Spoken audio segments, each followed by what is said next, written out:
ਤਖਤ ਚਬਰ ਛਤਰ ਦੇ ਮਾਲਕ,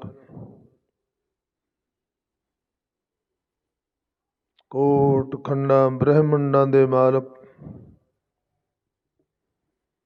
ਗੁਰਗੱਦੀ ਤੇ ਬਿਰਾਜਮਾਨ ਸ਼ਬਦ ਗੁਰੂ ਅਵਤਾਰ ਬਾਣੀ ਬੋਇਤ, ਧੰਨ ਧੰਨ ਆਦ ਸ੍ਰੀ ਗੁਰੂ ਗ੍ਰੰਥ ਸਾਹਿਬ ਦੀ ਪਾਵਨ ਹਜ਼ੂਰੀ ਅੰਦਰ ਸੱਜ ਬੈਠੇ ਗੁਰ ਖਾਲਸਾ ਸਾਧ ਸੰਗਤ ਜੀਓ।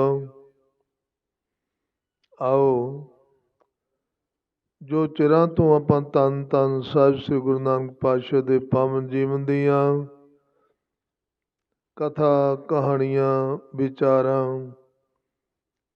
ਕਰਦੇ ਸੁਣਦੇ ਆ ਰਹੇ ਹਾਂ, ਆਓ ਅੱਜ ਵੀ ਉਸੇ ਲੜੀ ਦਾ ਇੱਕ ਹਿੱਸਾ ਬਣ ਕੇ ਆਪਾਂ ਸਤਿਗੁਰਾਂ ਦੇ ਪਾਵਨ ਜੀਵਨ ਵਿੱਚੋਂ ਕੁਝ ਕੁ ਰੱਬੀ ਗੁਣਾਂ ਨੂੰ ਗ੍ਰਹਿਣ ਕਰਨ ਦਾ ਯਤਨ ਕਰੀਏ, ਜਿਸ ਕਰਕੇ ਸਾਡਾ ਆਇਆ ਸੰਸਾਰ ਤੇ ਸਫਲ ਹੋ ਜਾਵੇ। ਨਿੱਤ ਦੇ ਦੁੱਖਾਂ ਕਲੇਸ਼ਾਂ ਤੋਂ ਬਚ ਜਾਈਏ, ਕਾੜਿਆਂ ਸਾੜਿਆਂ ਚਿੰਤਾਵਾਂ ਰੋਗਾਂ ਸੋਗਾਂ ਤੋਂ ਬਚ ਜਾਈਏ।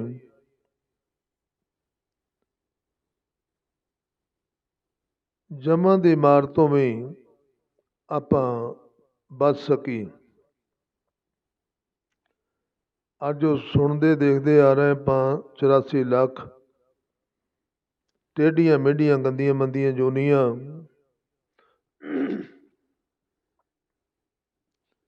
ਇਹਨਾਂ ਤੋਂ ਆਪਣਾ ਛੁਟਕਾਰਾ ਹੋ ਸਕੇ। ਆਪਾਂ ਇੱਕ ਗੱਲ ਰੋਜ਼ ਗੁਰੂ ਪਿਆਰਿਓ ਕਹਿੰਦੇ ਆ ਵੀ ਆਪਾਂ ਗੰਦੀਆਂ ਮੰਦੀਆਂ ਜੂਨੀਆਂ ਤੋਂ ਬਚ ਸਕੀਏ।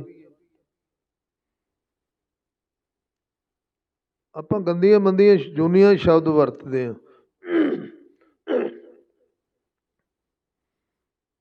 ਨਖਿੱਧ ਜੂਨੀਆਂ ਵੀ ਕਹਿੰਦੇ ਆ, ਮਾੜੀਆਂ ਜੂਨੀਆਂ ਵੀ ਕਹਿੰਦੇ ਆ।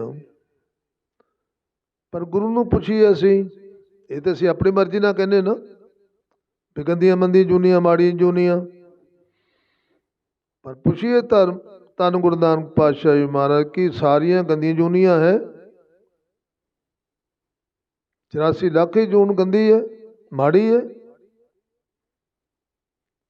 ਪਾਤਸ਼ਾਹ ਕਹਿੰਦੇ ਪੂਰੇ ਕਾ ਕੀਆ ਸਭ ਕਿਛ ਪੂਰਾ। ਉਸ ਪੂਰੇ ਮਾਲਕ ਨੇ ਅਕਾਲ ਪੁਰਖ ਵਾਹਿਗੁਰੂ ਰਾਮ ਅੱਲਾ ਖੁਦਾ ਨੇ, ਉਹ ਖੁਦ ਪੂਰਾ ਹੈ ਤੇ ਜੋ ਕੁਛ ਕੀਤਾ ਉਹਨੇ ਪੂਰਨ ਕੀਤਾ ਹੈ, ਅਧੂਰਾ ਕੀਤਾ ਹੀ ਨਹੀਂ ਉਹਨੇ। ਤੇ ਅਸੀਂ ਸ਼ਬਦ ਲੈਨੇ ਗੰਦੀਆਂ ਮੰਦੀਆਂ ਜੂਨੀਆਂ ਵਰਤ ਲੈਨੇ ਆ, ਰੋਜ਼ ਵਰਤਦੇ ਆਪਾਂ, ਇਕੱਲੇ ਆਪਾਂ ਨਹੀਂ ਵਰਤਦੇ, ਸਾਰਾ ਸੰਸਾਰ ਵਰਤਦਾ ਹੈ। ਥੋੜ੍ਹੀ ਜਿਹੀ ਵਿਚਾਰ ਆਪਾਂ ਕਰਦੇ ਕਿ ਸਾਰੀਆਂ ਗੰਦੀਆਂ ਮੰਦੀ ਜੂਨੀਆਂ ਹੈ। ਹੁਣ ਜਦੋਂ ਅਸੀਂ ਵਿਚਾਰ ਕਰਾਂਗੇ ਨਾ, ਸਾਨੂੰ ਤਾਂ ਵਿਚਾਰ ਆਉਣੀ ਨਹੀਂ ਦੀ, ਅਸੀਂ ਤਾਂ ਜਿਹੜੇ ਵਿਚਾਰ ਕਰਨੇ ਸੀ ਉਹ ਕਰ ਲਈ ਵੀ ਸਾਰੀਆਂ ਜੂਨੀਆਂ ਗੰਦੀਆਂ ਜੀ, ਨਖਿੱਧ ਜੂਨੀਆਂ ਨੇ, ਮਾੜੀਆਂ ਨੇ ਜੂਨੀਆਂ। ਗਰਭ ਜੂਨ ਹੀ ਮਾੜੀ ਹੈ। ਤੇ ਪਾਤਸ਼ਾਹ ਕਹਿੰਦੇ ਕਿ ਉਹ ਪੂਰਾ ਹੈ, ਅਕਾਲ ਪੁਰਖ ਵਾਹਿਗੁਰੂ ਪੂਰੇ ਦਾ ਕੀਤਾ ਹੋਇਆ ਤਾਂ ਮਾੜਾ ਨਹੀਂ ਨਾ ਹੋ ਸਕਦਾ, ਅਧੂਰਾ ਨਹੀਂ ਨਾ ਹੋ ਸਕਦਾ। ਫਿਰ ਤੂੰ ਕਾਰਨ, ਜਿੱਦਾਂ ਹੁਣ ਆਪਾਂ ਦੁੱਖਾਂ ਦਾ ਕਾਰਨ ਵਿਚਾਰ ਰਹੇ ਹਾਂ, ਨਾਨਕ ਦੁਖੀਆ ਸਭ ਸੰਸਾਰ, ਕਿ ਸਾਰਾ ਸੰਸਾਰ ਦੁਖੀ ਹੈ। ਕਿਉਂ ਦੁਖੀ ਹੈ? ਹੁਣ ਆਪਾਂ ਜੂਨੀਆਂ ਦੀ ਗੱਲ ਕਰ ਰਹੇ ਹਾਂ ਵੀ ਸਾਰੀਆਂ ਜੂਨੀਆਂ ਮਾੜੀਆਂ ਨੇ।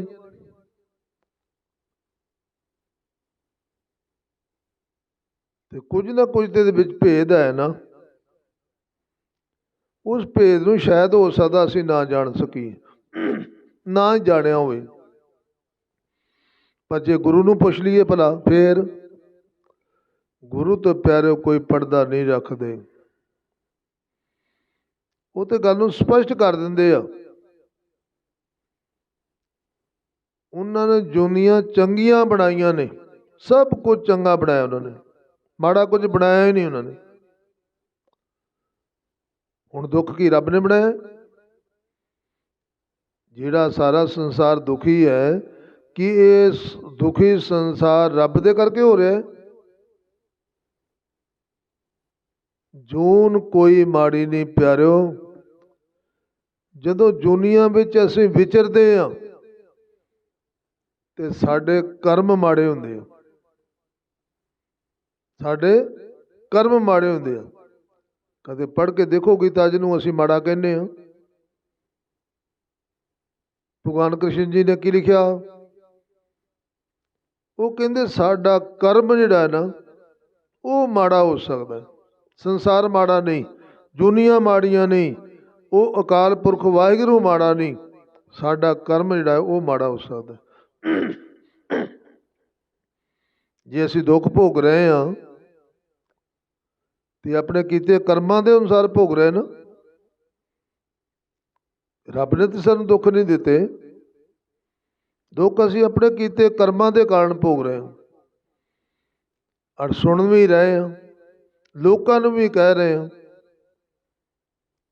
ਅੱਜ ਦੀ ਥੋੜ੍ਹੀ ਕੋਈ ਚਾਲ ਚੱਲੀ ਹੋਈ ਹੈ। ਪਤਾ ਨਹੀਂ ਕਿੰਨਾ ਚਿਰ ਹੋਇਆ ਸੰਸਾਰ ਨੂੰ ਹੋਂਦ ਵਿੱਚ ਆਏ ਨੂੰ। ਉਦੋਂ ਤੋਂ ਅਸੀਂ ਜੂਨੀਆਂ ਨੂੰ ਮਾੜਾ ਕਹੀ ਜਾ ਰਹੇ ਹਾਂ, ਕਰਮਾਂ ਨੂੰ ਮਾੜਾ ਕਹੀ ਜਾ ਰਹੇ ਹਾਂ, ਕਰਮ ਫੇਰ ਮਾੜੇ ਕਰੀ ਜਾ ਰਹੇ ਹਾਂ, ਕਰਮ ਫੇਰ ਮਾੜੇ ਕਰੀ ਜਾ ਰਹੇ ਹਾਂ। ਤੇ ਆਪ ਬੈਠੇ ਨੇ ਭਗਤ ਕਬੀਰ ਸਾਹਿਬ ਜੀ ਗੁਰੂ ਨਾਨਕ ਸਾਹਿਬ ਦੇ ਨਾਲ, ਇਹ ਵੀ ਲਾਗੂ ਬੋਲ ਪੈਂਦੇ ਆ, ਕਿਉਂਕਿ ਬੋਲਣ ਵਾਸਤੇ ਤੇ ਬੈਠੇ ਆ, ਸਲਾਹ ਦੇਣ ਵਾਸਤੇ ਤੇ ਬੈਠੇ ਆ। ਇੱਦਾਂ ਅਸੀਂ ਕਹਿ ਲਈਏ ਕਿ ਗੁਰੂ ਨਾਨਕ ਦਾ ਇੱਕ ਬਹੁਤ ਵੱਡਾ ਦਰਬਾਰ ਹੈ। ਉਸ ਦਰਬਾਰ ਵਿੱਚ ਬੜੇ ਬੜੇ ਮਹਾਂਪੁਰਸ਼, ਭਗਤ, ਗਿਆਨੀ, ਤਤ ਬੇਤੇ, ਬ੍ਰਹਮ ਗਿਆਨੀ ਬੈਠੇ ਨੇ। ਤੇ ਆਖਿਰ ਵਿਚਾਰ ਤੇ ਕਰਦੇ ਆ ਨਾ ਸਾਰੇ ਬੈਠ ਕੇ। ਇਹ ਤਾਂ ਨਹੀਂ ਵੀ ਕੋਲ ਬੈਠੇ ਤੇ ਵਿਚਾਰ ਨਹੀਂ ਕਰਦੇ। ਕਦੇ ਗੁਰੂ ਨਾਨਕ ਸਾਹਿਬ ਜੀ ਸਵਾਲ ਕਰ ਦਿੰਦੇ ਆ ਸਾਡੇ ਭਲੇ ਵਾਸਤੇ, ਕਬੀਰ ਸਾਹਿਬ ਜਵਾਬ ਦੇ ਦਿੰਦੇ ਆ, ਕਦੇ ਕਬੀਰ ਸਾਹਿਬ ਸਵਾਲ ਕਰ ਦਿੰਦੇ ਤਾਂ ਗੁਰੂ ਨਾਨਕ ਸਾਹਿਬ ਜੀ ਜਵਾਬ ਦੇ। ਇੱਦਾਂ ਬੈਠੀ ਇੱਕ ਪੰਚਾਇਤ ਹੈ, ਸਭਾ ਹੈ। ਇਹ ਸਭਾ ਰਲ ਮਿਲ ਕੇ ਵਿਚਾਰ ਕਰਦੀ।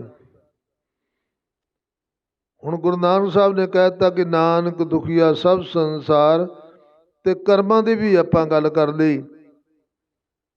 ਹੁਣ ਭਗਤ ਸਾਹਿਬ ਜੀ ਨੂੰ ਪੁੱਛ ਲਈਏ ਆਪਾਂ,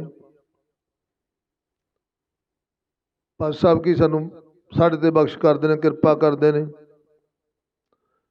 ਉਹ ਕਹਿੰਦੇ ਮਨ ਜਾਣਤ ਸਭ ਬਾਤ, ਮਨ ਜਾਣਤ ਸਭ ਬਾਤ। ਕਹਿੰਦੇ ਇਨਸਾਨ ਤੇ ਜਾਣ ਕੇ ਭੋਲਾ ਬਣਿਆ ਹੋਇਆ ਹੈ। ਇਨਸਾਨ ਤੇ ਜਾਣ ਕੇ ਭੋਲਾ ਬਣਿਆ ਹੋਇਆ, ਇਹ ਜਾਣਦਾ ਸਭ ਕੁਝ ਹੀ ਆ। ਜਿੱਦਾਂ ਆਪਾਂ ਕੱਲ੍ਹ ਵਿਚਾਰ ਕਰਦੇ ਹਾਂ ਨਾ ਵੀ 10 ਇੰਦਰੀਆਂ ਦੇ ਕਾਰਨ ਦੁਆਰਾ ਇਹ ਮਨੁੱਖ ਜਿਹੜਾ ਹੈ ਪਾਪ ਕਰਮ ਕਮਾਉਂਦਾ ਹੈ। 10 ਇੰਦਰੀਆਂ ਦੇ ਕਾਰਨ, 5 ਗਿਆਨ ਇੰਦਰੀ, 5 ਕਰਮ ਇੰਦਰੀ। ਤੇ ਕਰਮ ਕਾਹਦੇ ਰਾਹੀਂ ਹੁੰਦਾ ਹੈ? ਕਰਮ ਵੀ ਤੇ ਇਹਨਾਂ 10 ਇੰਦਰੀਆਂ ਰਾਹੀਂ ਕਰਮ ਹੁੰਦਾ ਨਾ। ਤੇ ਹੁਣ ਜਿਹੜੇ ਕੀਤੇ ਹੋਏ ਕਰਮ ਨੇ, ਚਲੋ ਮੈਂ ਗੱਲ ਕਰਾਂ, ਜਿਹੜੇ ਮੈਂ ਕੀਤੇ ਕਰਮ ਜ਼ਿੰਦਗੀ ਵਿੱਚ, ਕਿ ਮੈਨੂੰ ਪਤਾ ਨਹੀਂ ਵੀ ਮੈਂ ਕਿੰਨਿਆਂ ਕੋਲੋਂ ਖੋਹ ਕੇ ਖਾਧਾ, ਕਿੰਨਿਆਂ ਨੂੰ ਲੁੱਟਿਆ, ਕਿੰਨਿਆਂ ਨਾਲ ਹੀਰੀ ਪੀ ਕੀਤੀ, ਕਿੰਨਿਆਂ ਦੀਆਂ ਜਾਨਾਂ ਗਵਾਈਆਂ, ਕਿੰਨਿਆਂ ਨੂੰ ਦੁੱਖ ਦਿੱਤਾ, ਕਿੰਨਿਆਂ ਨਾਲ ਰੈਫੀ ਕੀਤੀ, ਮੈਨੂੰ ਪਤਾ ਨਹੀਂ। ਸਾਰਾ ਪਤਾ ਹੈ ਮੈਨੂੰ। ਭਗਤ ਕਬੀਰ ਸਾਹਿਬ ਜੀ ਦੇ ਇੱਕ ਦੁਹਰਾ ਰਹੇ ਨੇ, ਸਾਨੂੰ ਸਮਝਾ ਰਹੇ ਨੇ। ਉਹ ਕਹਿੰਦੇ ਜਾਣਦਾ, ਮੈਨੂੰ ਕਹਿੰਦੇ ਤੂੰ ਜਾਣਦਾ ਸਭ ਕੁਝ, ਸਭ ਕੁਝ ਹੈ ਨਾ। ਮੈਂ ਆਪਣੀ ਗੱਲ ਕਰ ਰਿਹਾ ਨਾ ਵੀ ਕਬੀਰ ਸਾਹਿਬ ਮੈਨੂੰ ਪੁੱਛਦਾ ਹੈ ਕਿ ਤੂੰ ਸਭ ਕੁਝ ਜਾਣਦਾ ਨਾ, ਤੇ ਮੈਂ ਕੀ ਕਹੂੰਗਾ, ਮੈਂ ਨਹੀਂ ਜਾਣਦਾ। ਉੱਥੇ ਤੇ ਮੁੱਕਰਿਆ ਨਹੀਂ ਜਾ ਸਕਦਾ ਨਾ ਪਿਆਰਿਓ। ਕਿਉਂ ਨਹੀਂ ਮੁੱਕਰਿਆ ਜਾ ਸਕਦਾ? ਉਹਦਾ ਵੀ ਕਾਰਨ ਹੈ ਨਾ, ਆਪਾਂ ਬੰਦਿਆਂ ਕੋਲ ਝੂਠ ਬੋਲ ਲੈਂਦੇ ਹਾਂ, ਮੁੱਕਰ ਜਾਂਦੇ ਹਾਂ ਵੀ ਇਹ ਕਦੋਂ ਆ ਮੈਂ ਕੰਮ ਕੀਤਾ, ਕੌਣ ਕਿਹਨੇ ਮੈਨੂੰ ਦੇਖਿਆ, ਕੌਣ ਗਵਾਹ ਆ, ਕੌਣ ਕਹਿੰਦਾ ਹੈ ਵੀ ਮੈਂ ਪਾਪ ਕਰਮ ਕੀਤਾ ਹੈ। ਮੈਂ ਤਾਂ ਮੁੱਕਰ ਸਕਦਾ ਨਾ, ਕਿਉਂਕਿ ਬੰਦਾ ਬੰਦੇ ਤੋਂ ਓਹਲਾ ਰੱਖ ਸਕਦਾ ਹੈ, ਸੰਸਾਰ ਤੋਂ ਓਹਲਾ ਰੱਖ ਸਕਦਾ ਹੈ। ਤੇ ਪਾਤਸ਼ਾਹ ਆ ਬੈਠੇ ਨੇ, ਉਹ ਕਹਿੰਦੇ ਆ ਅੱਗੋਂ ਦੇਖੇ ਪਿੱਛੋਂ ਦੇਖੇ ਤੁਝ ਤੇ ਕਹਾਂ ਛਪਾਈ। ਓਏ ਭਲਿਆ ਮਾਨਸਾ, ਉਹ ਤੇ ਅੱਗੋਂ ਵੀ ਦੇਖ ਰਿਹਾ ਹੈ, ਉਹ ਤੇ ਪਿੱਛੋਂ ਵੀ ਦੇਖ ਰਿਹਾ ਹੈ। ਕੱਲਾ ਅੱਗੋਂ ਪਿੱਛੋਂ ਨਹੀਂ ਦੇਖ ਰਿਹਾ, ਉਹ ਦਸਾਂ ਦਿਸ਼ਾਵਾਂ ਤੋਂ ਦੇਖ ਰਿਹਾ ਹੈ, ਦਸਾਂ ਦਿਸ਼ਾਵਾਂ ਤੋਂ ਦੇਖ ਰਿਹਾ ਹੈ। ਹੁਣ ਥੋੜ੍ਹੀ ਜਿਹੀ ਵਿਚਾਰ ਕਰ ਲਈਏ ਆਪਾਂ, ਗੱਲ ਨਿਖਰ ਜਾਊ, ਸੌਖੀ ਸਮਝ ਆ ਜੂ। ਇਹੋ ਜਿਹੇ ਮੇਰੇ ਵੀਰ ਬਹੁਤ ਨੇ ਜਿਹਨਾਂ ਨੂੰ ਸ਼ਾਇਦ 10 ਦਿਸ਼ਾ ਦਾ ਪਤਾ ਨਾ ਹੋਵੇ।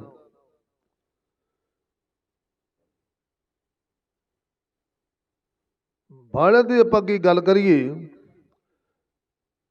ਆਪਾਂ ਜੇ ਵਿਚਾਰ ਕਰਨ ਲੱਗੇ ਨਾ ਤਾਂ ਹੋ ਸਕਦਾ ਹੈ ਜਿਹੜੇ ਮੇਰੇ ਵਰਗੇ ਧਰਮੀ ਘਵਾਉਂਦੇ ਨੇ ਵੀ ਮੈਂ ਧਰਮੀ ਹਾਂ,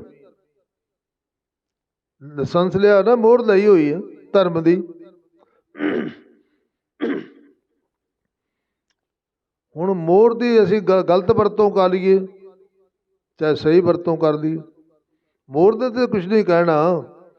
ਚਾਹੇ ਅਸੀਂ ਉਹ ਪਾਪ ਕਰਮ ਤੇ ਮੋਹਰ ਲਾ ਦਈਏ, ਮੋਹਰ ਨੇ ਉਦੋਂ ਨਹੀਂ ਕਹਿਣਾ ਵੀ ਤੂੰ ਕਿਉਂ ਲਾਉਣ ਲੱਗਾ।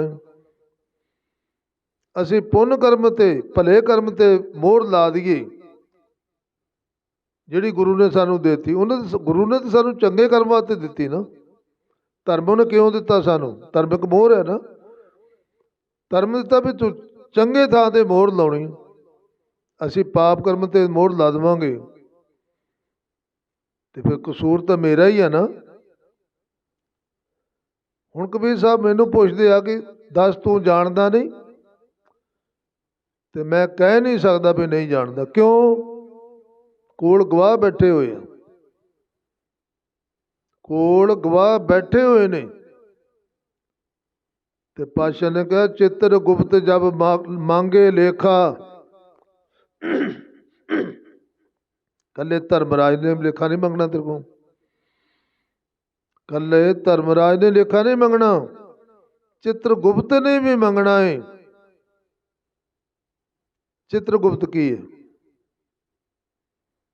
ਜਿਹੜਾ ਪਿਆਰੋ ਅਸੀਂ ਕਿਸੇ ਨੂੰ ਦਿਖਾ ਕੇ ਕਰਮ ਕਰਦੇ ਹਾਂ, ਜਿਹੜਾ ਕੰਮ ਅਸੀਂ ਭਾਵੇਂ ਬੁਰਾ ਕਰੀਏ, ਭਾਵੇਂ ਅਸੀਂ ਭਲਾ ਕਰਮ ਕਰੀਏ, ਭਾਵੇਂ ਪੁੰਨ ਕਰੀਏ, ਭਾਵੇਂ ਪਾਪ ਕਰੀਏ, ਜਿਹੜਾ ਤੇ ਦਿਖਾ ਕੇ ਕਰਮ ਕਰਦੇ ਹਾਂ ਅਸੀਂ, ਮੋਟੀ ਜਿਹੀ ਗੱਲ ਹੈ ਤਾਂ ਉਹ ਤੇ ਆ ਚਿੱਤਰ।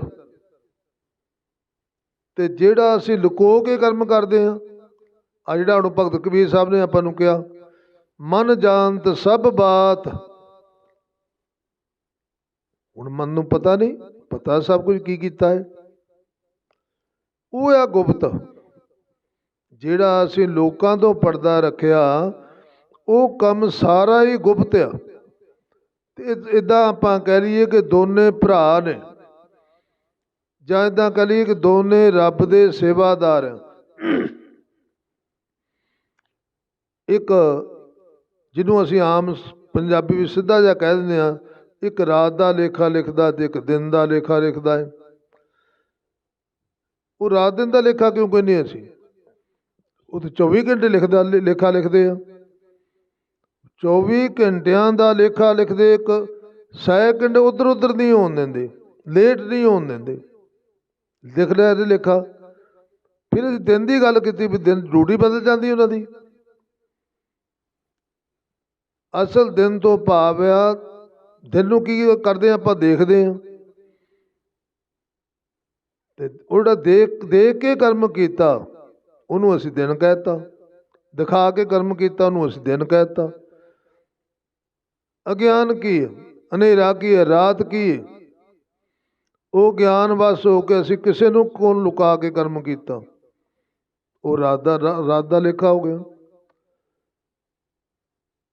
ਹੁਣ ਕੌਣ ਨਹੀਂ ਜਾਣਦਾ? ਮੈਂ ਨਹੀਂ ਜਾਣਦਾ ਕਿ ਕੌਣ ਨਹੀਂ ਜਾਣਦਾ ਮੈਂ ਕਿਹੜੇ ਬੁਰੇ ਕਰਮ ਭਲੇ ਕਰਮ ਕੀਤੇ ਆ। ਅਸੀਂ ਮਨ ਜਾਣਤ ਸਭ ਬਾਤ, ਜਾਣਤ ਹੀ ਔਗਣ ਕਰੇ। ਆਪਾਂ ਵਿਚਾਰ ਕਰਦੇ ਹਾਂ ਕਿ ਬੰਦਾ ਦੇਖ ਰਿਹਾ ਹੈ, ਕਰ ਰਿਹਾ ਹੈ, ਸੁਣ ਰਿਹਾ ਹੈ, ਸੁਣਾ ਰਿਹਾ ਹੈ, ਪਰ ਕਰਮ ਫੇਰ ਵੀ ਮਾੜੇ ਕਰੀ ਜਾ ਰਹੇ, ਕਰਮ ਫੇਰ ਵੀ ਮਾੜੇ ਕਰੀ ਜਾ ਰਹੇ। ਹੁਣ ਪਾਸ਼ਾ ਇੱਕ ਗੱਲ ਪਤਾ ਕੀ, ਹੁਣ ਅਗਲੀ ਗੱਲ ਕੀ ਕਹੀ ਭਗਤ ਕਬੀਰ ਸਾਹਿਬ ਨੇ? ਉਹ ਕਹਿੰਦੇ ਹਾਥ ਦੀਪ, ਕਹਿੰਦੇ ਕਿਸੇ ਬੰਦੇ ਦੇ ਹੱਥ ਵਿੱਚ ਦੀਵਾ ਫੜਿਆ ਹੋਵੇ। ਦੇਖੋ ਉਦਾਹਰਨ ਕਿੰਨੀ ਸੋਹਣੀ ਦਿੱਤੀ ਭਗਤ ਕਬੀਰ ਸਾਹਿਬ ਨੇ। ਉਹ ਕਹਿੰਦੇ ਕਿਸੇ ਬੰਦੇ ਦੇ ਹੱਥ ਵਿੱਚ ਦੀਵਾ ਫੜਿਆ ਹੋਵੇ, ਤੇ ਗੱਲ ਹੋਰ ਦਿਖਾਰ ਲਈ ਥੋੜ੍ਹੀ ਜਿਹੀ, ਦੀਵਾ ਕਿਉਂ ਫੜਦੇ ਅਸੀਂ? ਦੀਵਾ ਕਿਸ ਕੰਮ ਨੂੰ ਹੱਥ ਵਿੱਚ ਫੜ ਕੇ ਤੁਰਦੇ ਅਸੀਂ? ਦੀਵੇ ਦਾ ਇੱਕੋ ਹੀ ਕੰਮ ਆ, ਰਾਹ ਦਿਖਾਉਣਾ। ਦੀਵੇ ਦਾ ਇੱਕੋ ਹੀ ਕੰਮ ਹੈ, ਰਾਹ ਦਿਖਾਉਣਾ। ਹੋਰ ਦੀਵੇ ਦਾ ਕੋਈ ਕੰਮ ਨਹੀਂ। ਦੀਵੇ ਨੇ ਪਾਪ ਨਹੀਂ ਕਰਨਾ, ਦੀਵੇ ਨੇ ਪੁੰਨ ਨਹੀਂ ਕਰਨਾ, ਦੀਵੇ ਨੇ ਰੱਬ ਦਾ ਨਾਮ ਨਹੀਂ ਜਪਣਾ। ਦੀਵੇ ਦਾ ਕੋਈ ਕੰਮ ਨਹੀਂ ਹੋਰ। ਦੀਵੇ ਦਾ ਇੱਕੋ ਹੀ ਕੰਮ ਹੈ, ਉਹਨੇ ਜਿੰਨੇ ਫੜਿਆ ਹੋਇਆ ਉਹਨੂੰ ਵੀ ਪ੍ਰਕਾਸ਼ ਦੇਣਾ ਹੈ, ਚਾਨਣ ਦਿਖਾਉਣਾ ਹੈ, ਰਾਹ ਦਿਖਾਉਣਾ ਹੈ। ਜਿਹਨਾਂ ਨੇ ਨਹੀਂ ਹੱਥ 'ਚ ਫੜਿਆ ਨਾ, ਉਹ ਵੀ ਨਾਲ ਜਿਹੜੇ ਚੱਲਣ ਵਾਲੇ ਆ ਉਹਨਾਂ ਨੂੰ ਵੀ ਰਾਹ ਦਿਖਾ ਦੇਣਾ ਉਹਨਾਂ ਦਾ। ਇਹ ਦੀਵਾ ਕੀ ਹੈ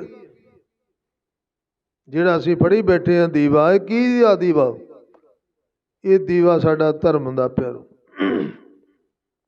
ਇਹ ਦੀਵਾ ਸਾਡਾ ਧਰਮ ਦਾ ਦੀਵਾ ਹੈ। ਜੇ ਅਸੀਂ ਧਰਮ ਦਾ ਦੀਵਾ ਹੱਥ ਵਿੱਚ ਫੜ ਕੇ, ਤੇ ਭਗਤ ਕਬੀਰ ਸਾਹਿਬ ਵੀ ਕਹਿੰਦੇ ਜੇ ਖੂਹ ਵਿੱਚ ਡਿੱਗ ਪਈਏ, ਜੇ ਖੂਹ ਵਿੱਚ ਡਿੱਗ ਪਈਏ ਤੇ ਦੀਵੇ ਦਾ ਕਸੂਰ ਤਾਂ ਨਹੀਂ ਨਾ।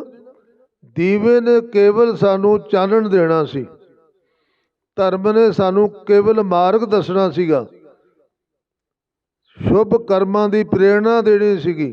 ਕਰਮਾਂ ਨੇ, ਧਰਮ ਨੇ, ਦੀਵੇ ਨੇ। ਪਰ ਅਸੀਂ ਤਾਂ ਪਾਪਾਂ ਦੇ ਖੂਹ ਵੀ ਡਿੱਗੀ ਜਾ ਰਹੇ, ਭਵ ਸਾਗਰ ਦੇ ਵਿੱਚ ਡੁੱਬ ਰਹੇ ਅਸੀਂ ਤੇ ਜਾਣ ਜਾਣ ਕੇ। ਤੇ ਦੀਵੇ ਤੋਂ ਅਸੀਂ ਚੰਗਾ ਕਰਮ ਲਿਆ ਕਿ ਮਾੜਾ ਕਰਮ ਲਿਆ? ਦੀਵਾ ਹੱਥ ਵਿੱਚ ਖੂਹ ਵੀ ਡਿੱਗ ਜਾਈਏ ਤੇ ਦੀਵੇ ਦਾ ਕਸੂਰ ਤੇ ਨਹੀਂ ਨਾ, ਕਸੂਰ ਤੇ ਫਿਰ ਸਾਡਾ ਹੋਊਗਾ ਨਾ। ਦੀਵਾ ਇੱਕ ਧਰਮ ਹੈ ਪਿਆਰੋ, ਧਰਮ ਸਾਨੂੰ ਚੰਗਾ ਕਰਮ ਸਿਖਾਉਂਦਾ ਹੈ, ਏਕਤਾ ਸਿਖਾਉਂਦਾ ਹੈ, ਲੜਾਈਆਂ ਨਹੀਂ ਸਿਖਾਉਂਦਾ, ਏਕਤਾ ਸਿਖਾਉਂਦਾ ਹੈ। ਰਲ ਮਿਲ ਬੈਠੋ ਭਾਈ, ਧਰਮ ਤਾਂ ਕਹਿੰਦਾ ਰਲ ਕੇ ਬੈਠੋ, ਇੱਕ ਦਰੀ ਵਿਛਾਓ, ਇੱਕ ਕੱਪੜਾ ਵਿਛਾਓ, ਉੱਤੇ ਸਾਰੇ ਰਲ ਮਿਲ ਕੇ ਬੈਠੋ। ਧਰਮ ਤੇ ਇਹ ਗੱਲ ਕਹਿ ਰਹੇ। ਸਾਡੀ ਅਸੀਂ ਇੱਕ ਦੂਜੇ ਨਾਲ ਨਫ਼ਰਤ ਕਰਦੇ ਹਾਂ, ਬੈਠ ਕੇ ਰਾਜੀ ਨਹੀਂ ਇੱਕ ਦੂਜੇ ਦੇ ਕੋਲ। ਕਿਉਂ? ਕਾਰਨ ਨਹੀਂ ਵਿਚਾਰ ਰਲਦਾ। ਬਸ ਵਿਚਾਰ ਜਿਹਦੇ ਨਾਲ ਵਿਚਾਰ ਨਾ ਰਲੇ ਉੱਥੇ ਬੰਦਾ ਬੈਠ ਨਹੀਂ ਸਕਦਾ। ਜੇ ਬੈਠੂਗਾ ਤੇ ਲੜਾਈ ਹੋਊਗੀ, ਵਾਦ ਵਿਵਾਦ ਹੋਊਗਾ। ਇਸ ਕਰਕੇ ਜੂਨੀਆਂ ਮਾੜੀਆਂ ਨੇ, ਜੂਨੀਆਂ ਵਿੱਚ ਆਣ ਕੇ ਜਿਹੜੇ ਅਸੀਂ ਕਰਮ ਮਾੜੇ ਕਰਦੇ ਨਾ, ਉਹ ਉਸ ਕਰਕੇ ਜੂਨੀ ਬਦਨਾਮ ਹੁੰਦੀ। ਦੂਸਰਾ ਕਾਰਨ ਸੁਣ ਲਈ ਗੁਰੂ ਦੇ ਕੋਲੋਂ ਆਪਾਂ।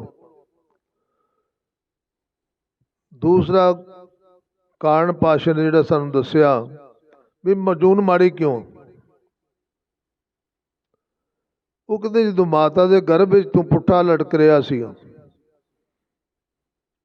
ਮਾਤਾ ਦੇ ਗਰਭ ਵਿੱਚ ਜਦੋਂ ਤੂੰ ਪੁੱਠਾ ਲਟਕ ਰਿਹਾ ਸੀਗਾ, ਲਟਕ ਕਿੱਥੇ ਰਿਹਾ ਸੀਗਾ? ਮਾਤਾ ਦੇ ਗਰਭ ਵਿੱਚ। ਪਾਤਸ਼ਾਹ ਨੇ 4 ਅੱਗਾਂ ਦਾ ਨਾਂ ਲਿਆ।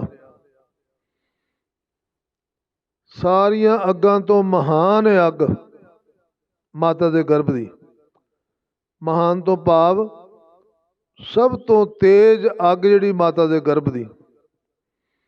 ਫਿਰ ਉੱਥੇ ਪੁੱਠਾ ਲਟਕਦਾ, ਸਿੱਧਾ ਵੀ ਨਹੀਂ ਬੈਠਾ, ਸਿੱਧਾ ਵੀ ਨਹੀਂ, ਪੁੱਠਾ ਲਟਕ ਰਿਹਾ ਹੈ। ਫਿਰ ਉਹ ਜਗ੍ਹਾ ਕਿਹੋ ਜੀ, ਇਹ ਵੀ ਪਾਤਸ਼ਾਹ ਨੇ ਨਾਲ ਦੱਸਿਆ ਸਾਨੂੰ। ਆਹ ਗੁਰਬਾਣੀ ਵਿੱਚ ਸਾਹਮਣੇ, ਆਪਣੇ ਗੁਰਬਾਣੀ ਗਵਾਹ ਹੈ, ਸਾਡੇ ਸਾਹਮਣੇ ਹੈ, ਸਮਝਾ ਰਹੀ ਸਾਨੂੰ। ਕਹਿੰਦੇ ਅੱਤ ਦੁਨੀਆ ਤੋਂ ਗੰਦੀ ਜਗ੍ਹਾ।